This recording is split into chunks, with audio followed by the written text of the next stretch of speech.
Hain. I beg leave to ask the question standing in my name on the order paper. My Lords, the behaviour of Bill Pottinger in South Africa has been completely unacceptable. We support the investigations conducted by the Public Relations and Communications Association and Herbert Smith Freehills and the stark conclusions of their report.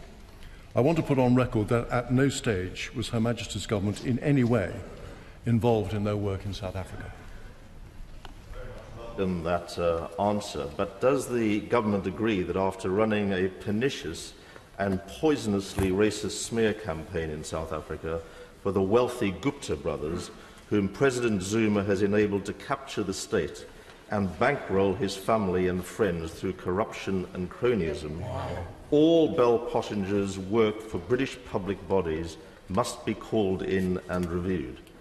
And since the respected former Finance Minister, Pravin Gordhan, has stated that the Guptas and the Zumas have benefited from 6.8 billion rand of money laundering, can the government investigate whether any British banks are involved, what action can be taken at a European level, and will the Minister agree to meet me about this? Well, I'm grateful to the Noble Lord for those questions. There are no contracts between the government and Bell Pottinger. On the second point on money laundering, I've read the reports that I referred to in my original reply, and there is no implication in those reports that there has been any money laundering or indeed any criminal activity. The company behaved unprofessionally and unethically. If the Noble Lord does have any evidence of money laundering, of course that should be investigated.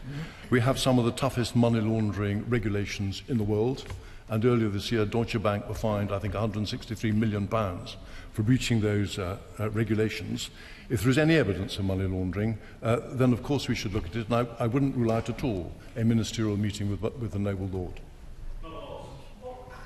Taken against the individuals involved in this case? It's okay dealing with the organisation, but what about the individuals? Will they be allowed to continue their normal duties? This is a private company operating in a foreign country. And in this particular case, the chief executive has resigned, a number of officials have been dismissed. I'm not sure that there is a role for the government in intervening in a private company in disciplinary matters of this nature. This isn't quite the case. When the lobbying bill was going through the House, we warned the government that if it didn't require a lobbying firm to be a member of a professional body and abide by its code, then its statutory register would be meaningless. We now see that Bell Pottinger, though thrown out of the PRCA because it broke the code, is still a member and still remains on the statutory register, able to lobby ministers and permanent secretaries. So could the Noble Lord the Minister undertake to discuss with the Office for the Register of Lobbyists whether it's appropriate to give credence to this company and whether ministers will still be willing to meet with them? Well, as I said, the government have no contracts with Bell Pottinger. I understand the registrar of the Register of Lobbyists is in touch with Bell Pottinger to establish whether or not they are still signed up to the codes either of the PRCA or the other professional body. And in the light of those inquiries, the register will then clarify whether they are still signed up to those principles. As the legislation stands, you can only be removed from that register if you stop doing public relations business. You can't be removed from the register for the sort of activities that we've been talking about. Isn't there a rather wider consideration here arising out of these matters? And it's this.